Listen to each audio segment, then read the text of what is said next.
Atong ilaag ang atong buutan na guest. Gikan pa ni silang Germany. So, gipili jud nila ang samal sa ilahang gistehan. So, okay kayang samal, no? Ganahan kay si sir o si ma'am.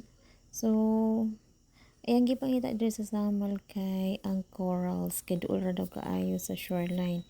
So, mo ni naglaag mi diri sa may Cafe Maanyag kauban si Janjan, si Ma'am Florma, and si Sir Ernest.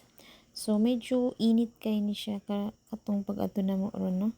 Pero, okay raman, makaya-kaya rapod. So, nangadto mi dito sa Kaputian Beach Park. Igo rami nagtan-aw. And then, nag-stop over na pod mi sa Bluebird. And then, ang last namong stop over kay nangadto mi dito ila Ma'am Lorelai. So, dito nagdugay kay naglami og tabi. Pero, okay lang. Ang importante, nag-enjoy man sila. Thank you for watching.